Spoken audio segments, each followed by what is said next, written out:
His hands trembled as he read the email one final time, though he'd already memorized every word. The font was sterile, size 11, the standard corporate typeface used for delivering both promotions and death sentences. Due to organizational restructuring and the implementation of advanced automation systems, your position has been eliminated, effective immediately. Your final paycheck will include severance of 6 months. 6 months after 28 years. He'd built half of those automation systems himself. The office had been eerily quiet when he cleared his desk that Thursday morning. Had expected something ceremonial, a goodbye party, at minimum an awkward handshake from the CEO. Instead, security walked him to the parking lot by 9:15 a.m. His colleagues didn't even glance up from their computers as he left. Perhaps they were afraid that if they acknowledged his departure, they'd have to confront their own mortality in corporate America. Everyone was replaceable now. Everyone was obsolete eventually. Sat in his car in the parking garage for 40 minutes, staring at his reflection in the mirror. He barely recognized the man looking back. When had his hair become entirely gray? When had those lines appeared around his eyes? At 62, he looked 70.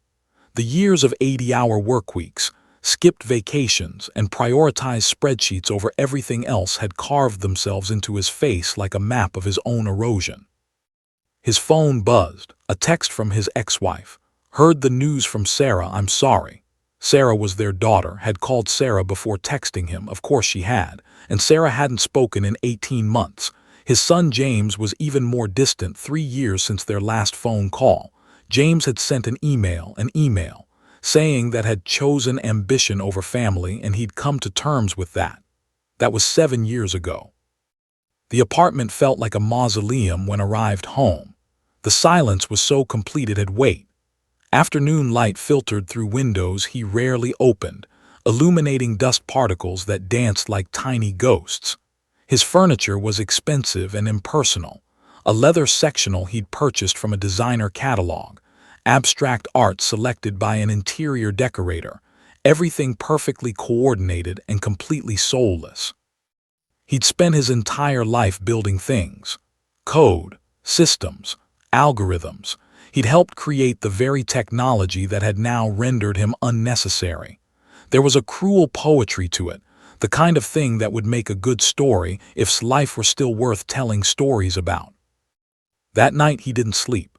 He sat on his balcony overlooking the city, nursing a glass of scotch, watching streetlights flicker on.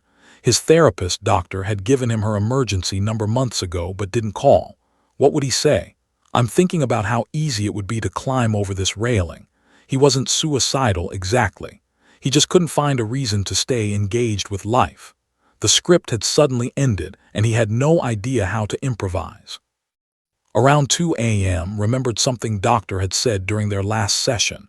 You need to find purpose outside of work. You need something that needs you in a way your career never did. At the time had dismissed it. He didn't have hobbies. He didn't have friends, really, colleagues, yes, but not people who actually liked him. He had acquaintances at his chess club and his gym, but no one who would notice if he disappeared. By dawn had made a decision. He couldn't save himself, but maybe he could save something else.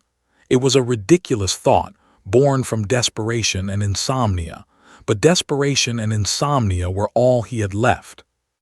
The Riverside Animal Shelter occupied an aging concrete building on the edge of town, nestled between a closed-down Toys R Us and an empty warehouse.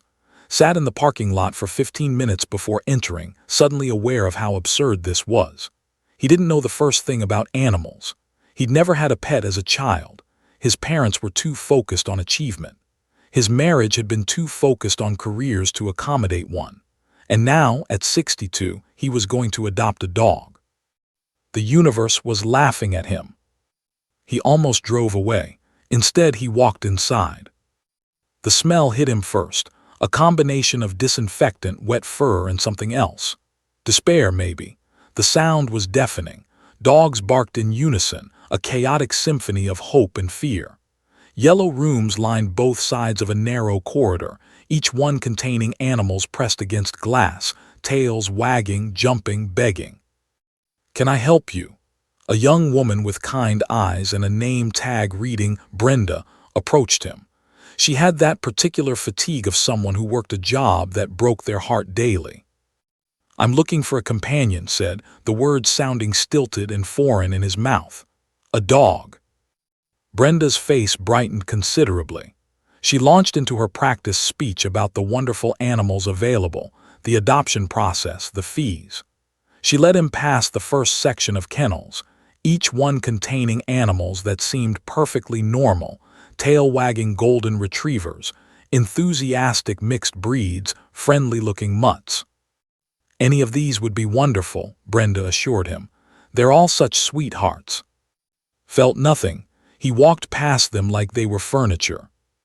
"Is there something specific you're looking for?" Brenda asked, her smile faltering slightly. "Medium-sized, large, good with kids." Didn't know. He didn't know anything anymore. He just kept walking, drawn deeper into the shelter, away from the enthusiastic barking and wagging tails. Brenda followed, confusion evident in her expression. At the very end of the corridor, in a section obviously separate from the main shelter, there was a single cage. The dog inside didn't bark, didn't jump, didn't wag its tail or perform the desperate rituals of hope that the other animals had mastered. Instead, the dog simply sat, watching, waiting. He was a pit bull mix, or at least part pit bull, with ears that had been torn and imperfectly healed. His coat was mottled brown and gray, and there was a long scar running down one side of his face. His eyes were dark and ancient, the eyes of something that had stopped believing in rescue a very long time ago. "I wouldn't recommend that one," Brenda said quietly behind him, already knowing where this was heading. "What's his name?" asked. "Diesel." Stepped closer to the cage. Diesel didn't react. He simply watched with an intensity that felt like recognition, not the generic hope of the other dogs. This was something else.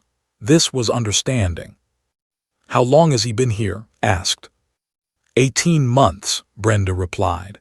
Her voice had taken on a reluctant tone, as if she was already preparing for disappointment. "He's difficult." "Tell me about him." Brenda hesitated, glancing back toward the front of the shelter where other staff members were working. When she spoke again, her voice was barely above a whisper, as if she didn't want Diesel to hear her own assessment of him. "We've had 12 adoption attempts. All of them have been returned. He's bitten handlers. He's scared of everything. He doesn't respond to training. The director has already started talking about what we'll need to do if nobody adopts him soon." Understood what we'll need to do meant. Every shelter had a breaking point. Every facility had to make room for new animals.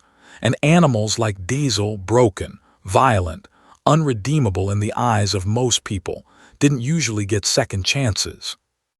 Diesel tilted his head slightly, regarding with those ancient eyes. "What's his history?" asked. "Unknown. He was brought in as a stray. His previous owner never came looking for him, we think. We think he was probably abused.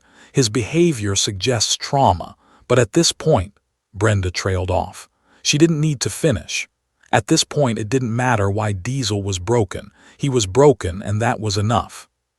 Stood perfectly still, staring at the dog who was staring back at him. In that moment, time seemed to collapse. Saw himself in that cage, discarded, traumatized, deemed too broken to bother with. And Diesel somehow seemed to recognize the man who was looking at him as someone equally lost.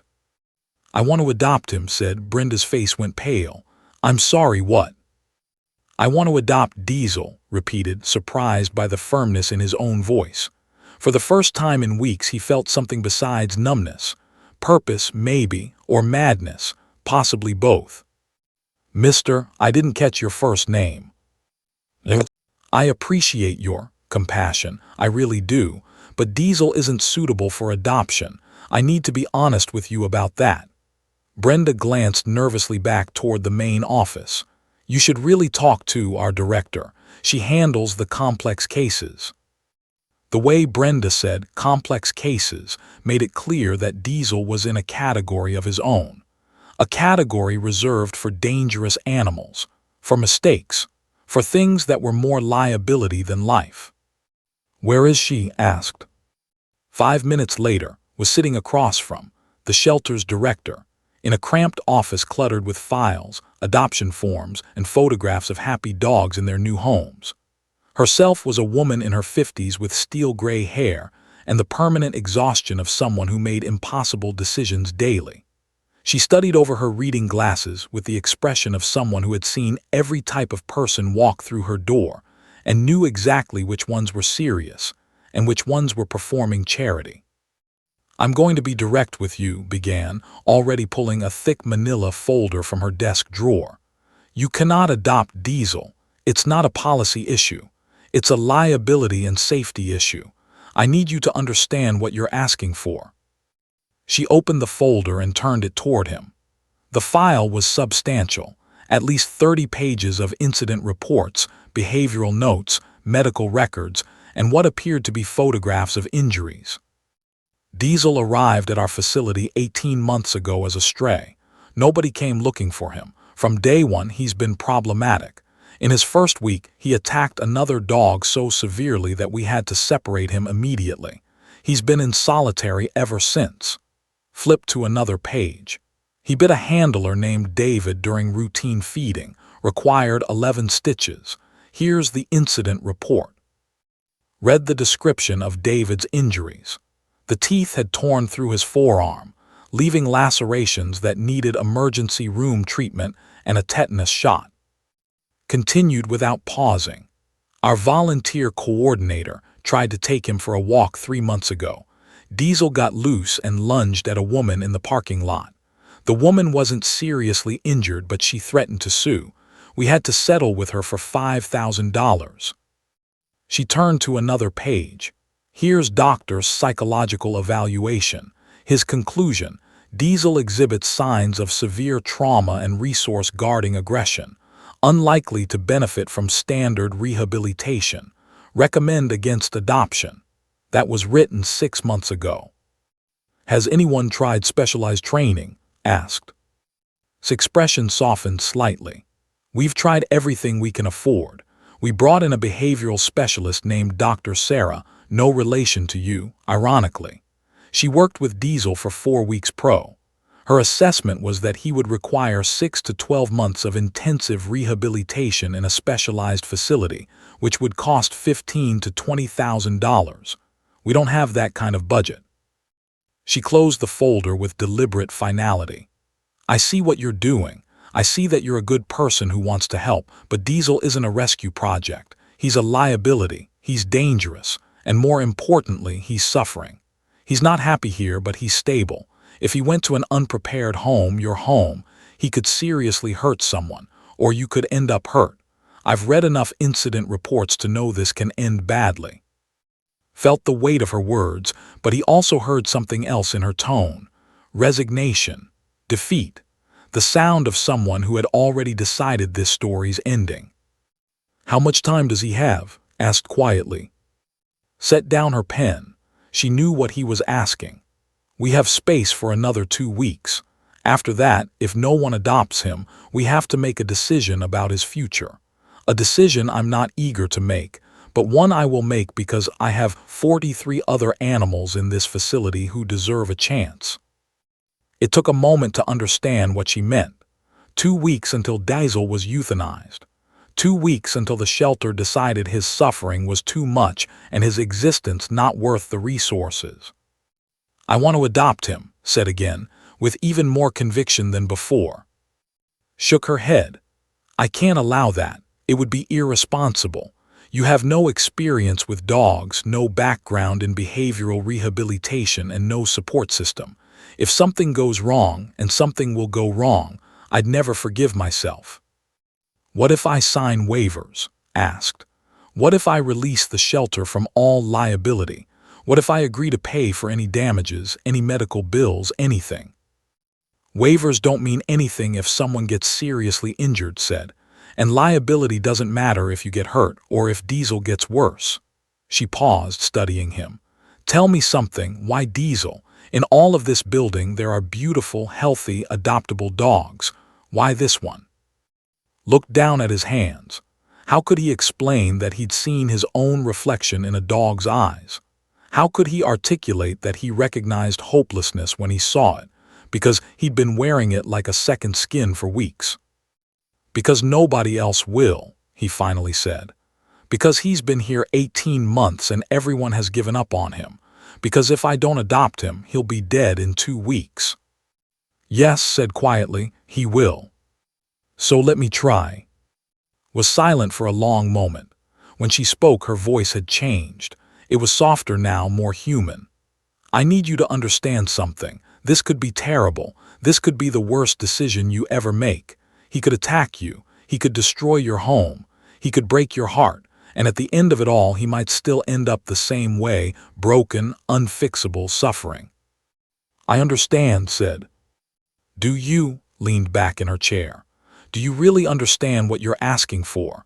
This isn't like adopting a normal dog. This is warfare with an animal that's been traumatized beyond reason. I understand, repeated, but I'm asking anyway. Removed her glasses and rubbed her eyes. When she looked at again, something had shifted in her expression. Not agreement exactly, but acknowledgement.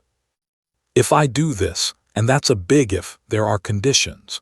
You need to hire a professional trainer immediately. You need to have the dog examined by a veterinarian. You need to agree to ongoing behavioral assessment.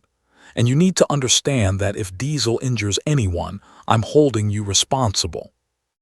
I agree to all of that, said immediately. You don't even know what the terms are yet. Doesn't matter, whatever it takes. Stood up and walked to the window overlooking the shelter's back area. She stared out at nothing for a long time. When she turned back to face, she looked 10 years older. All right, she said. I'm going to let you adopt him, but I'm doing this not because I think it will work, but because I'm wrong. I'm hoping there's someone in the world crazy enough to love that dog despite everything. And I'm hoping you're that person, but I need to be clear, this has to work.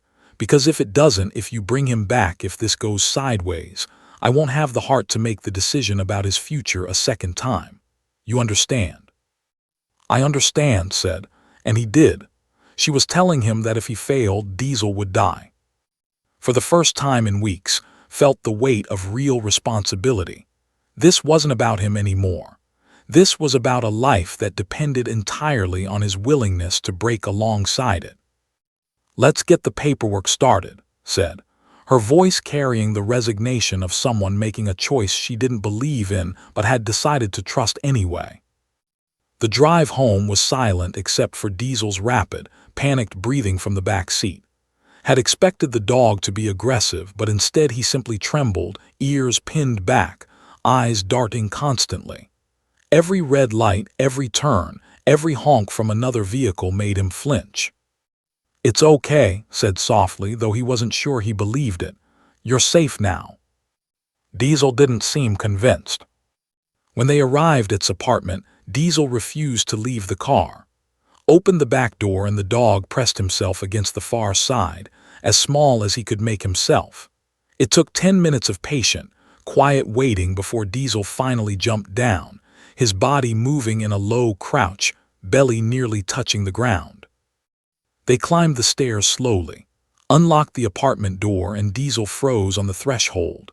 The dog's entire body vibrated with anxiety. Every muscle was coiled tension. Every breath came as a shallow, rapid pant. Come on, coaxed gently. This is home now. Diesel stepped inside. For exactly 90 seconds, nothing happened.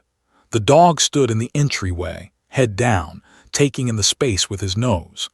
Set down the bag of food and supplies the shelter had given him. He'd prepared a comfortable dog bed in the corner of the living room, laid out water bowls, set up the designated area where Diesel could feel safe and enclosed. Then Diesel snapped. It wasn't a gradual escalation. It was an explosion. One moment the dog was frozen in the entryway, the next he bolted through the apartment like he was being chased by demons only he could see. He ran full speed into the kitchen, crashing into cabinets. He knocked over a dining chair with a sound like gunshot. He raced through the bedroom, leaped onto the bed, shredded a pillow with his teeth, and kept running. Diesel, stop. It's okay, called, but his voice was lost in the chaos. The dog crashed into the living room window, hard enough to make the glass rattle but not break. He spun in circles, whining, his claws scraping against the hardwood floors, leaving marks in the expensive finishing. Tried to approach him, speaking in the calm, soothing tones he'd read about in the dog training book he'd purchased that afternoon. Easy, buddy. You're safe. Nobody's going to hurt you. It's okay. Diesel's head snapped toward. For a split second, their eyes met. Then the dog's lips curled back and he lunged. The bite came fast and vicious. Diesel's teeth sank into his forearm, right through his shirt sleeve and into flesh. The pain was shocking, sharp and immediate. Yelped and jerked back, but Diesel held on for another second before releasing and spinning away, his breathing wild, his eyes completely unfocused. Looked down at his arm. Blood was already seeping through the torn fabric of his shirt. 4 puncture marks, each one the size of a pencil eraser, oozed red. His hands were shaking. For the next hour, chaos continued. Diesel refused to let near him. The dog paced endlessly, panting, occasionally grabbing pillows or shoes and thrashing them. He didn't attack again, but the threat of it hung in the air like a physical presence. At 8 p.m., tried to lead Diesel outside to the small balcony for a bathroom break. Diesel lunged again. This time managed to dodge most of it, but teeth grazed his shoulder. He got the dog outside, and Diesel paced the small balcony like a prisoner in a cell, refusing to relieve himself, just waiting for another chance to attack. By 10 p.m. was bleeding from 3 separate wounds. His arm throbbed. His shoulder burned. He sat on the couch, watching Diesel pace in circles, and felt something break inside him. This was a mistake, a catastrophic, irreversible mistake. He called the shelter. His hands were shaking so badly he had to dial twice. Riverside Animal Shelter, this is Tom speaking, a bored voice answered. I adopted the dog tonight, Diesel. I need to bring him back, immediately. There was a pause. Sir, it's after hours. The shelter closed at. I don't care what time it is. I'm bringing this dog back. He's dangerous. He's attacked me multiple times. This isn't working. Okay, sir. You can bring him in first thing tomorrow morning. The shelter opens at 8. I'll be there at 7:59, said and hung up. He went to his bedroom and locked the door. Through the wood, he could hear Diesel packing, still panting, still trapped in whatever nightmare had convinced him the world was hunting him. Sat on his bed in the darkness. His arm throbbed, his shoulder burned, and his mind was screaming at him that he was a failure, just like he'd failed at marriage, failed at fatherhood, failed at keeping his job. Everything he touched turned to ash. Even trying to save a broken dog had turned into disaster. At 11:47 p.m., heard the packing stop. He waited, listening. Diesel had finally exhausted himself. The apartment was quiet for the first time that night. Lay back on his bed, staring at the ceiling, thinking about calling in sick tomorrow, about how he'd tell that he'd tried, that some things were just beyond saving. He must have dozed, because when he checked his phone it was 2:15 a.m. Unable to sleep, went to the living room. Diesel was lying in the dog bed had set up, but he was tense, his body rigid, his eyes open and staring at nothing. The dog didn't move as approached. Didn't attempt to touch him. Instead, he sat down on the floor about 6 feet away, leaning his back against the couch. He sat in silence for several minutes. Then finally he spoke, not to the dog, to himself. I understand, whispered into the darkness. I understand that you're terrified. I understand that the world has hurt you and you expect it to keep hurting. I get it. He paused, his voice cracking. I've spent the last 28 years being terrified too. I terrified my wife so much she left. I terrified my kids so much they won't talk to me. I was so afraid of being ordinary that I made myself into someone nobody wanted. He looked toward Diesel, though he couldn't see the dog clearly in the darkness. They fired me today, continued. 28 years, and they fired me in an email. And I sat in my car and thought about driving off a bridge. So I came to the shelter to find something to save, thinking if I could save someone else, maybe it would mean my life wasn't completely useless. His voice broke. He put his face in his hands. But I can't save you. I can't even save myself. And now I'm going to fail you tomorrow morning just like I fail at everything. He cried then. Deep, wrenching sobs that came from somewhere so deep inside him he hadn't even known the pain was there. He sat on the floor of his apartment, bleeding and exhausted and broken, and he cried for all the relationships he'd destroyed, for the man he'd become, for the dog he couldn't help, for a life that felt like one long succession of failures. Somewhere in the middle of that breakdown, something shifted. Felt a gentle pressure. He looked up to see Diesel had moved. The dog was now only a few feet away and he'd placed his head on its leg, not quite touching but close. The dog was trembling and his breathing was still rapid, but he wasn't packing anymore. He wasn't attacking. He was simply present. For hours they sat together in the darkness, a broken man and a broken dog, neither one capable of fixing the other, but both somehow finding something in the shared brokenness. His hand hovered over Diesel's back for a long time before finally making contact. The dog flinched but didn't move away. As dawn began to break through the apartment windows, casting pale gray light across the floor, made a decision. He wasn't returning Diesel to the shelter. He wasn't giving up, not on this dog. And maybe, if he could keep a promise to an animal that the entire world had written off, maybe he could start keeping promises to himself. Diesel's breathing finally slowed. The dog's eyes closed. For the first time all night he slept. Stayed awake, one hand resting on Diesel's ribs, feeling the dog's heartbeat gradually slow to something approaching normal. Neither of them had fixed the other, but somehow in that dark, painful night, they both found a reason to keep breathing. Didn't sleep that Saturday night after his breakdown.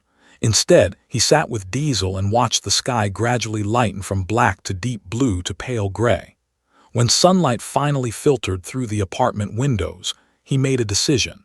He wasn't going to return Diesel. But he also knew he couldn't keep living like this, bleeding, terrified, one step away from complete disaster. He needed a plan. By 7 a.m., had already researched dog trainers within a 50-mile radius. He found Dr. Sarah, a board-certified animal behaviorist with a specialty in traumatized and aggressive dogs. Her website featured testimonials from people who had adopted dogs deemed unadoptable by shelters. Her rates were expensive, $150 per hour, but didn't care. He had 6 months of severance, and he would spend every penny if it meant keeping this promise to Diesel. He called her office at 8:01 a.m., exactly when they opened. "I have an emergency," told the receptionist. "I adopted a dog yesterday, a pit bull with severe trauma and aggression issues. I need help immediately." There was a pause, then, "Can you hold?" Dr. Sarah came on the line 15 minutes later. She was direct and no-nonsense, asking specific questions about Diesel's behavior, his bite history, his medical status. She didn't sugarcoat things. "What you're describing sounds like complex trauma responses," she said. "This isn't something we can fix in 2 weeks, but it's also not necessarily impossible. The fact that you didn't return him after an attack shows commitment. That's unusual. Most people don't have that capacity." "I don't know if I have the capacity either," admitted, "but I'm going to find out." Doctor could see him that afternoon. While waiting for the appointment, established a structure. He'd read that traumatized dogs need predictability and understood predictability. He'd spent his career building systems and processes. He could do this. Created a routine. 5:00 a.m. Wake up. Sit quietly near Diesel without attempting interaction. Just be present. 6:00 a.m. Prepare Diesel's food. Place it in his bowl and step back. Diesel still hadn't eaten in front of, but he was eating from the bowl when left the apartment during his work from home hours, which were now every hour of every day. 7:00 a.m. Go outside to the balcony. Sit separately from Diesel, allowing space. 8:00 a.m. Slow movements around the apartment. Moved deliberately, never suddenly. He narrated everything he was doing. I'm making coffee. I'm opening the refrigerator. I'm sitting on the couch. The constant narration served a purpose. It allowed Diesel to predict what was coming.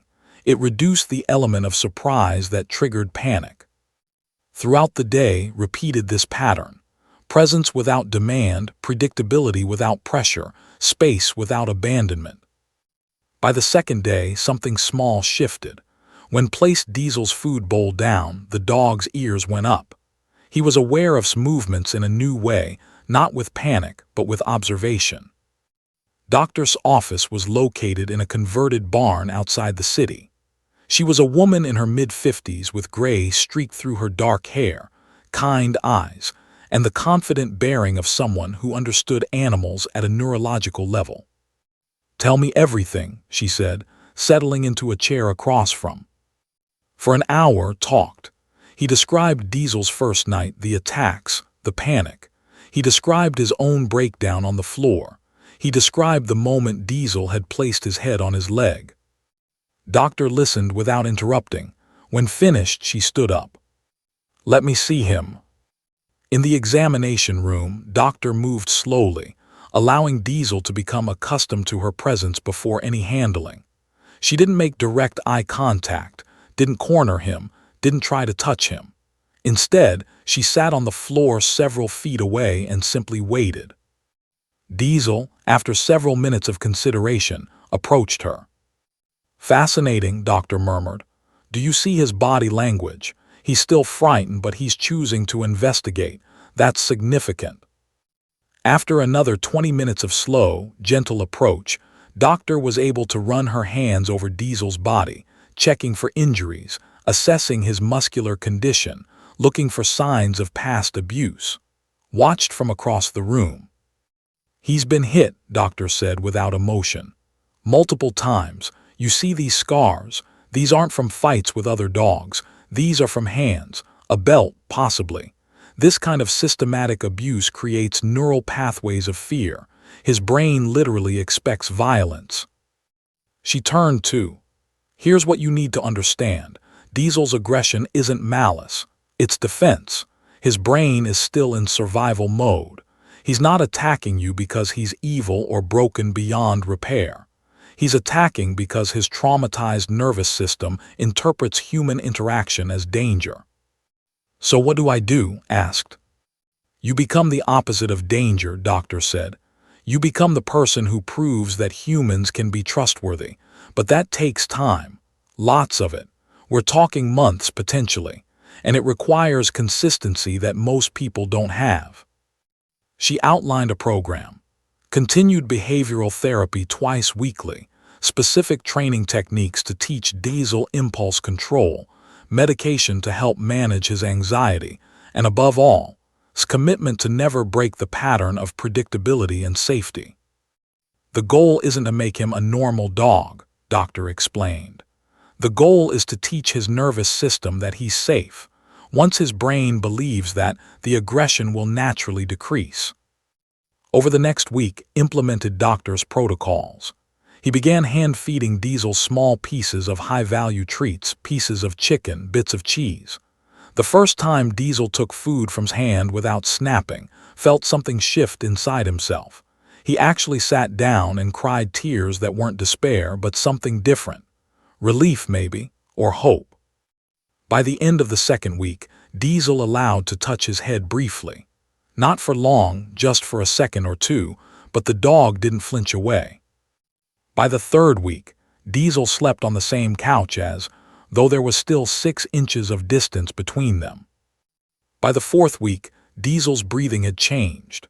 The constant shallow panting that had characterized his first days had normalized.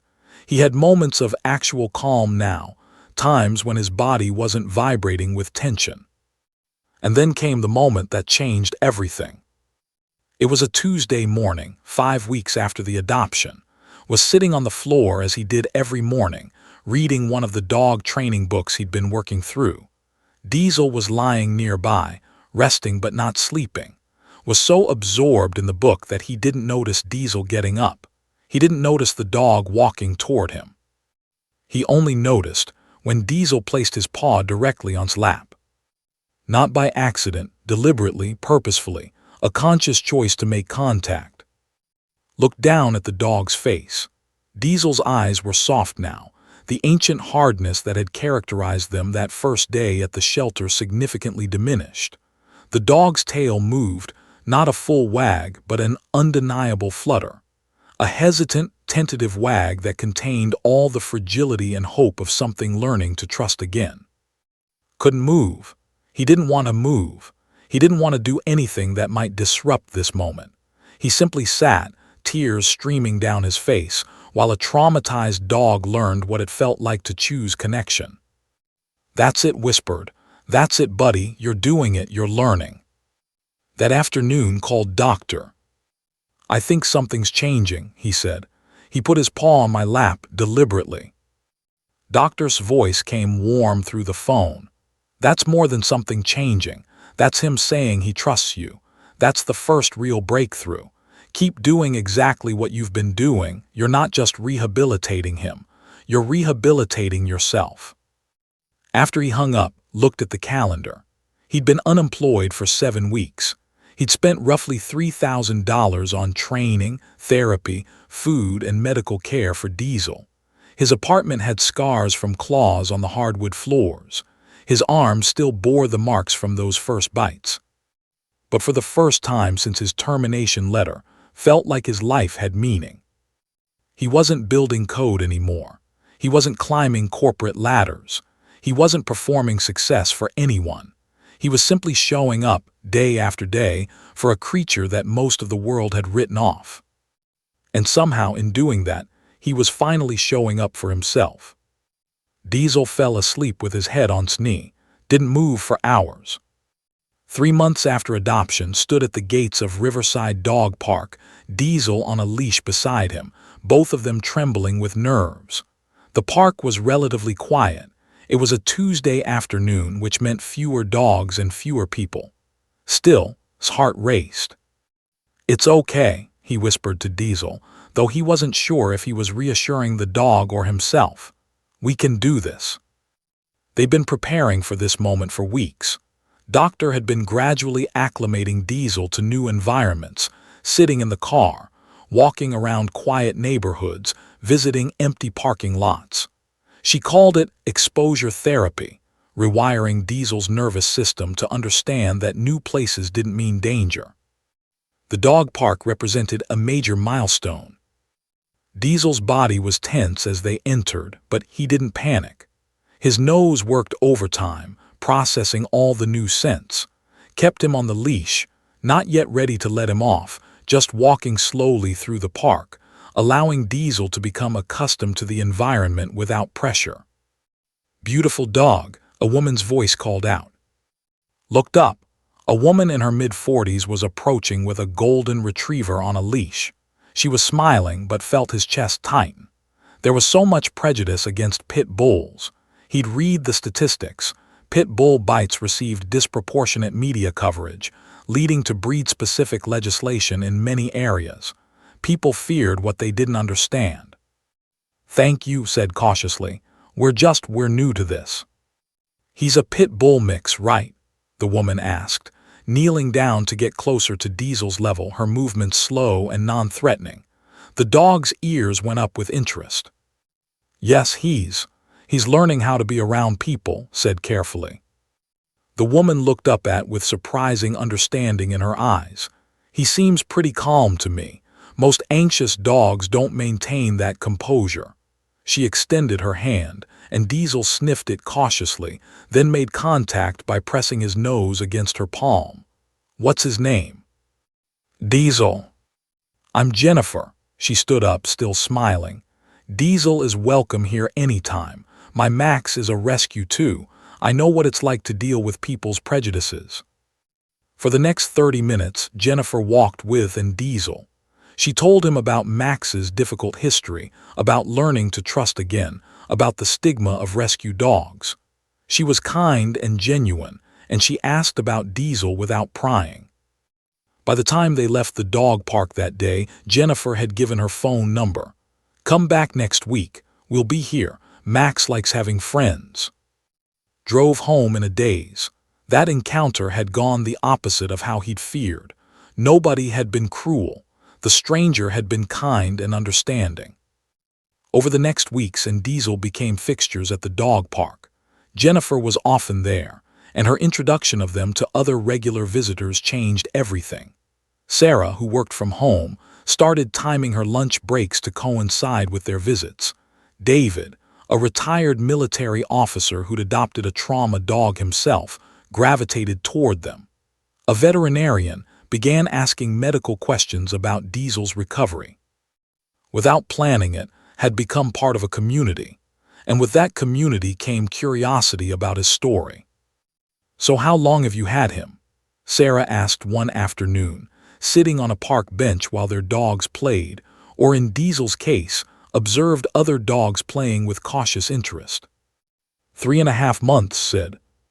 "And he came from the shelter?" asked. Found himself telling the whole story. The termination, the suicide thoughts, the shelter's warnings, the first terrible night. He told them about Doctor, about the hand feeding, about the moment Diesel put his paw on his lap. When he finished, all three women were looking at him with an intensity that made him uncomfortable. "That's extraordinary," Jennifer said quietly. "Do you realize what you're doing? You're not just rehabilitating that dog, you're completely transforming him."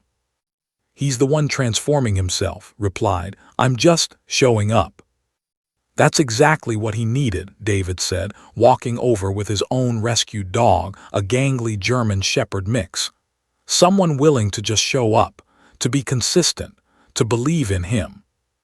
Word began spreading through the neighborhood organically. People who hadn't even met directly heard about the guy with the pit bull from the shelter. Some came to the dog park specifically to see Diesel, expecting a vicious animal and finding instead a gentle dog who'd learned to trust again. One Saturday, a woman approached with her phone ready. "I heard your story from Jennifer. Would you mind if I took some photos of Diesel? I'm documenting local rescue stories for a blog." "Sure," said, surprised but not objecting. Within a week, those photos had been shared on multiple social media platforms. The comments came rolling in, people sharing their own rescue dog stories, people inspired by Diesel's transformation, people admitting their own struggles with depression and isolation and finding connection through his journey. One comment particularly struck. "This dog saved my life. I was in a really dark place, and seeing that transformation, seeing something broken learn to trust again, made me believe I could change too." The commenter was a woman from 3 states away. She would never meet or Diesel, but their story had somehow found her exactly when she needed it. A local photographer reached out, asking if she could do a professional shoot of and Diesel. The resulting photos were stunning, and Diesel in natural light, their connection visible and undeniable. The photos captured something ineffable, the bond between two broken things learning wholeness together. Doctor called after seeing the photos posted online. "Do you realize how significant this is?" she asked. "These photos, this story, it's going to change people's perspectives about rescue animals, about pit bulls, about the possibility of rehabilitation." "I just wanted to save a dog," said. "You did more than that. You're changing the narrative around trauma, around second chances, around what's possible." Then came the call that changed everything. "Hi, is this?" a professional voice asked. "My name is Sophia Martinez. I'm an investigative journalist with Regional News Network. I've been following your story online, and I'd like to do a feature piece on you and Diesel. not just for local news but potentially for national syndication. Would you be interested? His first instinct was to refuse. He wasn't comfortable with attention. He wasn't seeking fame. But then he thought about the woman from 3 states away who said his story had saved her life. He thought about all the dogs like Diesel sitting in shelters across the country, waiting for someone to believe in them. Okay, said, but I want to make sure the focus is on Diesel, on rescue animals, on the possibility of redemption. That's exactly what I want to focus on, Sophia said. I'll be in touch about scheduling. That evening sat on his balcony with Diesel's head resting on his thigh. The dog had transformed so completely that it was hard to remember the terrified, aggressive animal that had first arrived. Diesel's face was relaxed now. His breathing was normal. His tail occasionally wagged, a gesture that had gone from unthinkable to routine. We're going to be on the news, told him. Is that okay with you? Diesel's ears perked up at the sound of his voice. His dog now responded to his tone, his inflections, the specific cadence of his speech. It was as if they'd developed their own language over the past 3 months. I think people need to see what you've taught me, continued. That broken things can be fixed, that patience and consistency matter, that sometimes redemption looks like sitting on a floor while someone you're trying to save learns to trust you again. He scratched behind Diesel's ears. The dog's tail wagged, steady and sure. We're going to tell our story, said. And maybe, just maybe, it'll help someone else believe that they can be saved too. Sophia's feature aired on Regional News Network at 6 p.m. on a Thursday evening. The segment was 12 minutes long, an eternity in news time. She'd interviewed extensively, filmed Diesel at the dog park, visited Riverside Animal Shelter where shared her initial doubts, and included footage from doctor explaining trauma-informed rehabilitation. The headline was perfect. He adopted the most hated dog in the shelter. What happened next shocked everyone. By Friday morning, the piece had been shared on Facebook 47,000 times. By noon, it had 2 million views on YouTube. By evening, it was trending nationally on Twitter. His phone began ringing constantly. Major news outlets wanted interviews. The Today Show called. Good Morning America called. Ellen's production team called. Publishers wanted to know if he'd write a memoir. A production company wanted to develop a documentary series about rescue dog rehabilitation. Sat in his apartment, overwhelmed, while Diesel slept peacefully, oblivious to the chaos he'd inadvertently created. I don't know what to say to all this, told Sophia when she called to check on him. I just wanted to save a dog. You did save a dog, Sophia said. And in the process, you've given millions of people permission to believe in second chances again. That's incredibly powerful. The first week after the feature aired, Riverside Animal Shelter received over $50,000 in donations. Phone calls flooded in, not just from potential adopters, but from people wanting to support the shelter's mission. Called in tears. We've never seen anything like this, she said. People are calling specifically asking about dogs like Diesel, dogs that previous staff had essentially given up on.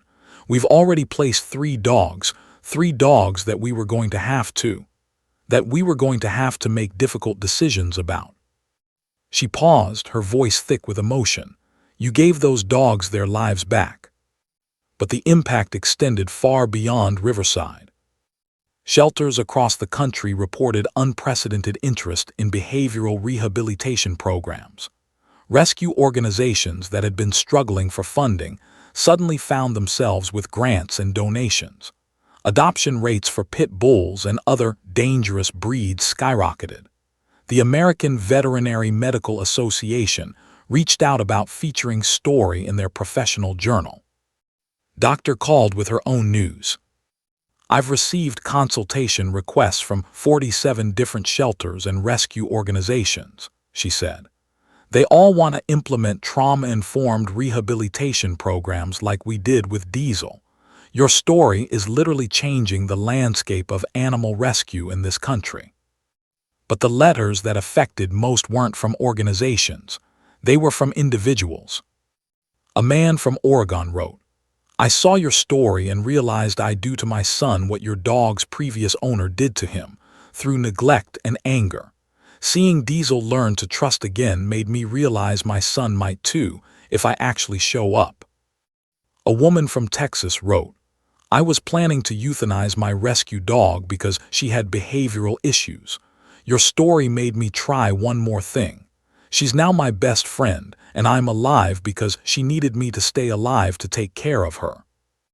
A teenager from Florida wrote, "I'm dealing with depression and suicidal ideation.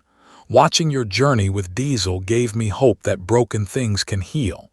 Thank you for not giving up." Read these letters and wept. He printed them out and kept them in a folder. These weren't people thanking him for entertainment.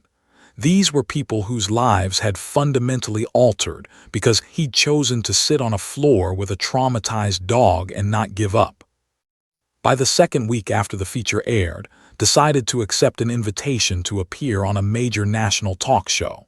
He prepared carefully, wearing a blue button-down shirt, bringing Diesel with him.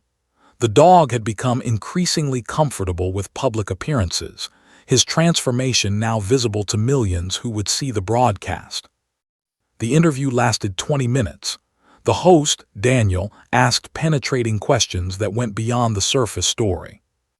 "What do you think you did that most people wouldn't have done?" Daniel asked. Thought carefully before answering. "Honestly, I didn't do anything extraordinary. I just showed up every single day. I didn't expect immediate results. I didn't try to force the process. I sat with his trauma instead of running from it. And maybe that's the thing most people don't do anymore. We don't sit with discomfort. We don't stay with broken things long enough to see if they can heal." Diesel, sitting calmly beside on the couch, placed his paw on his knee, a gesture that had become their signature. The studio audience gasped audibly. "That's remarkable," Daniel said, visibly moved. "And that's his choice, right? He's choosing to make that gesture." "Every day," confirmed. "That's the thing about rehabilitation. It's not something you do to a being. It's something you do with them. It requires their participation, their willingness to trust. And until you prove you're trustworthy, they won't give you that." The episode aired on Sunday night. By Monday morning, Diesel the rescue dog was trending worldwide. Hashtags associated with the story "Second Chances Rescue Animals Believe in Healing" had collectively accumulated over 50 million posts. Major corporations reached out. A pet food company wanted and Diesel as their brand ambassadors. A streaming service wanted to develop a documentary series following his journey. A major publishing house offered a 7-figure contract for a book deal. Turned down most of it. He kept the book deal on the condition that a significant portion of proceeds would go to animal rescue organizations. He agreed to become an ambassador for rescue causes, but only if it meant genuinely advocating for animals without commercializing the actual rescue experience. What he did accept was an invitation to speak at the National Animal Welfare Conference. It would be held in 6 months, and he would be one of 5 keynote speakers addressing an audience of 500 shelter directors, veterinarians, rescue volunteers, and animal policy experts. He also accepted an invitation from Riverside Animal Shelter to help establish a formal behavioral rehabilitation program, one that would use the exact techniques that had saved Diesel's life, applied to other animals facing. 2 months after the initial feature aired, called with news that made Ashley sit down. "We're renaming a section of the shelter," she said. "The Wing for Behavioral Rehabilitation. It's funded by donations that came directly because of your story. We're going to be able to help animals like Diesel, animals that would have been euthanized before. We're going to be able to give them actual rehabilitation instead of just warehousing them until..." She couldn't finish, but she didn't need to. "I can't accept that," said immediately. "The credit should go to Diesel. He did the healing. He did the hard work of learning to trust." "Then we'll call it the Diesel Wing," said. "Because you're right, He's the hero of this story. The Diesel Wing opened 3 months later, equipped with specialized training rooms, behavioral assessment facilities, and housing designed to reduce stress for traumatized animals. 23 dogs were rehabilitated in the first 6 months. 23 animals that would have been euthanized instead found homes, families, and second chances. Stood in the Diesel Wing during opening ceremonies, Diesel beside him, greeting visitors and volunteers. People approached them constantly, to thank, to pet Diesel, to tell their own rescue stories. An elderly woman approached with her own rescue dog, a shaking Chihuahua mix that bore signs of past abuse. "Your story gave me the courage to adopt her," the woman said, tears streaming down her face. "I kept the shelter for 3 days thinking I was making a mistake. Then I watched your talk on television. I watched you sit with Diesel in his pain, and I realized that was exactly what she needed, someone willing to sit with her through it." She knelt down and her dog tentatively sniffed Diesel. The two damaged animals acknowledged each other, a silent communion between beings who understood survival and healing. His phone buzzed with incoming messages. Dozens of them, hundreds of them. People from around the world, people whose lives had been touched by a story that had started with one desperate man and one broken dog, sitting on a floor at 2 a.m., discovering that neither of them had to be alone. That evening sat on his balcony with Diesel. The dog had completed his transformation. He was still marked by his past, but he was no longer traumatized by it. He had learned, through months of consistency and patience and unconditional presence, that the world wasn't only dangerous. "We did this," whispered to Diesel, stroking his head. "Not me alone, not you alone, together. And somehow our story became everyone's story." Diesel's tail wagged, steady, certain, full of the quiet confidence of something that had learned to believe in tomorrow. Was sitting in her office on the 32nd floor of a downtown financial company when her colleague Tim forwarded her a link. "You have to watch this," his message read. "Something tells me you'll find it relevant." Almost deleted it. Her spam filter was terrible and she was in the middle of a quarterly report. But something, intuition maybe, or just the curiosity that Tim's message had sparked, made her click. She immediately recognized the regional news network logo. As the segment began, she saw a dog park, benches, a man sitting quietly with a pit bull. The man's face came into frame and his entire body went rigid. Her father. She hadn't seen him in 4 years. Not since that afternoon when she'd finally told him that his absence throughout her childhood had damaged her so fundamentally that she couldn't trust him to be present in her adult life. She'd said things that were true but cruel, because when you're hurt, you want to hurt back. She'd cut him out completely and he'd let her, which somehow hurt even more. But the man on her computer screen didn't look like the she remembered. That version had been distracted, perpetually checking his phone, more present in his career than in his own family. This version looked broken and vulnerable, and so deeply engaged with the dog beside him that it was almost painful to watch. Turned up the volume. She listened to Sofia Martinez's narration. She heard from the shelter explaining that Diesel had been deemed unadoptable, dangerous, headed for. She watched her father explain his own situation, the job loss, the emptiness of his former life, the moment he recognized something in that broken dog that mirrored his own brokenness. "Because nobody else will," he said on camera. "Because he's been here 18 months and everyone has given up on him." Felt something crack inside her chest.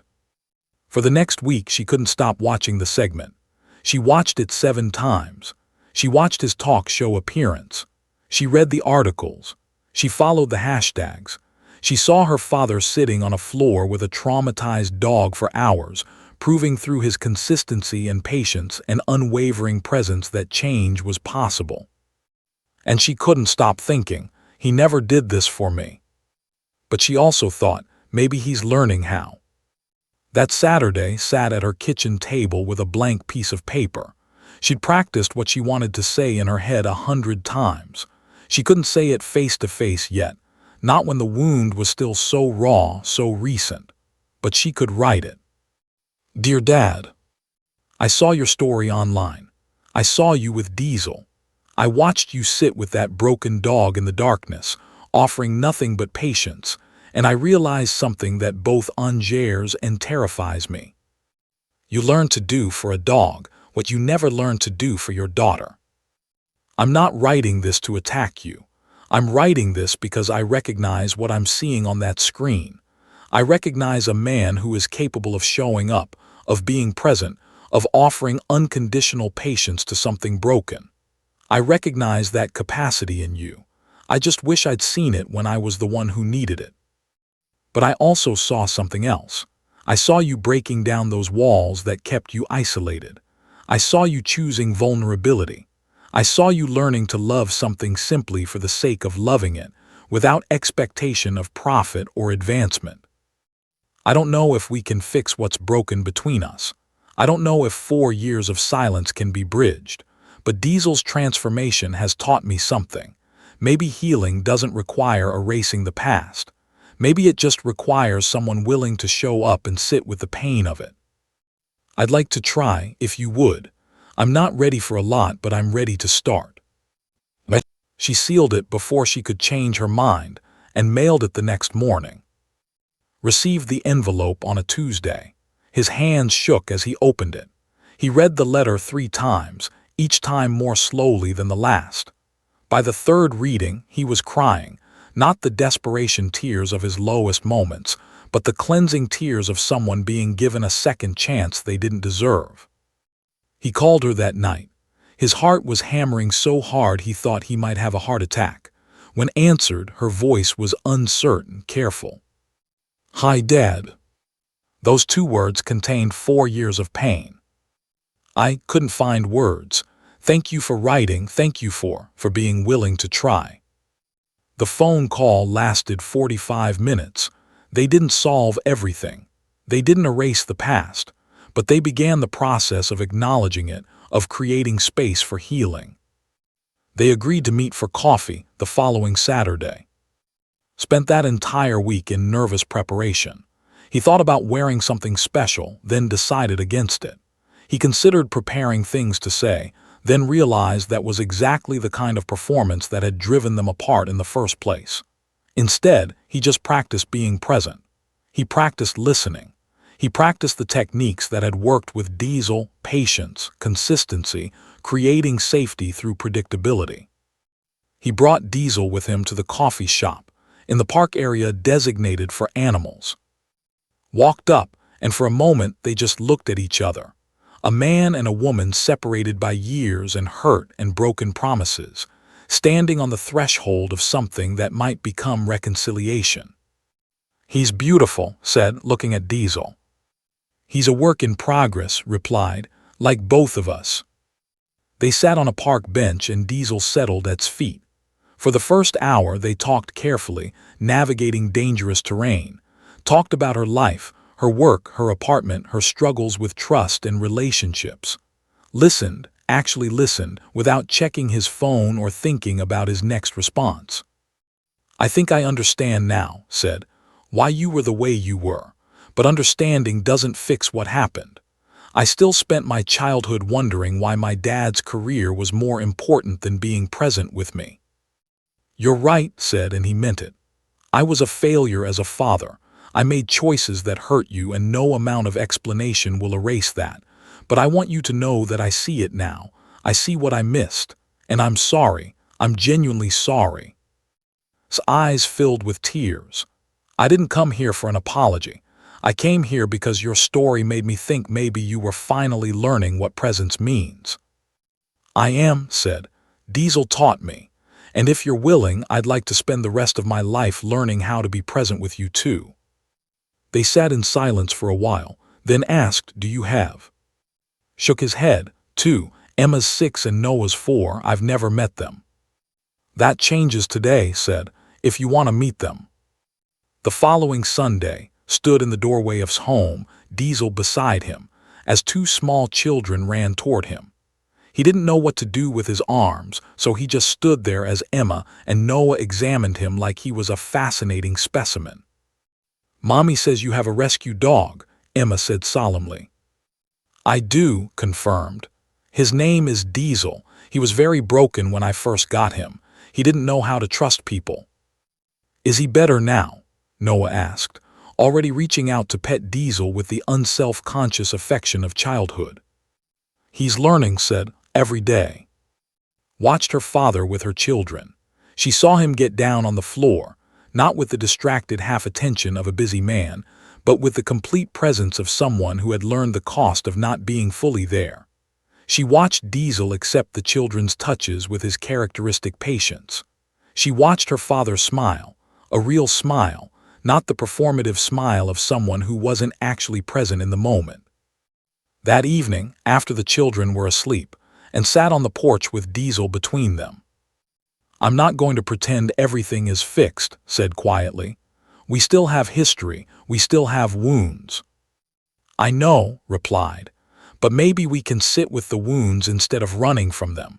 That's what Diesel and I did. We didn't fix the wounds. We just learned to live with them, and in doing that they gradually hurt less." Reached over and put her hand on her father's shoulder, not quite a hug but contact. Connection. The beginning of something that might, over time and with consistency and genuine presence, become reconciliation. "I'd like to bring the kids to visit you," said. "Maybe monthly, if you want that." Felt something settle in his chest, a peace that came from knowing he was being given what he least deserved but most needed, a second chance. "I'd like that more than anything," he said. Diesel's head rested on both of them, his face peaceful in the evening light. Two broken people were learning, through a broken dog's example, that healing was possible when you were willing to stay, willing to show up, willing to sit with someone else's pain long enough to discover that sitting together was itself a form of salvation. 2 years after that first adoption day, stood backstage at the National Animal Welfare Conference, Diesel beside him, both of them waiting to take the stage. The keynote address was scheduled for the main auditorium, capacity 500 people. The entire room was already full, with a standing room-only crowd gathered in the back and a waiting list of over 200 people who couldn't fit. Was terrified. "You've got this," Sofia Martinez said, squeezing his shoulder. She'd become a close friend over the past 2 years, having documented his entire journey through her journalism. "This is your story. You lived it. Now you just need to tell it." "What if I freeze up?" asked. "You won't, because Diesel is with you. And every time you felt like giving up, Diesel has been the reason to keep going. That won't change on a stage." A stage manager motioned for them to walk out. And Diesel stepped into the lights. 500 people stood up in applause, a wave of recognition and respect that was overwhelming. Approached the podium, Diesel settling calmly beside him, and he looked out at the sea of faces. Shelter directors, veterinarians, rescue volunteers, animal behaviorists, policy makers, all of them connected by a passion for saving lives. Took a deep breath. "My name is," and 2 years ago, I was a man who had failed at everything that mattered. I had failed at marriage. I had failed at fatherhood. I had failed at recognizing that the career I'd spent my entire life building was actually building a prison around me. I had failed so completely that I was contemplating whether continuing to live was even worth the effort. The room was completely silent. "This is Diesel.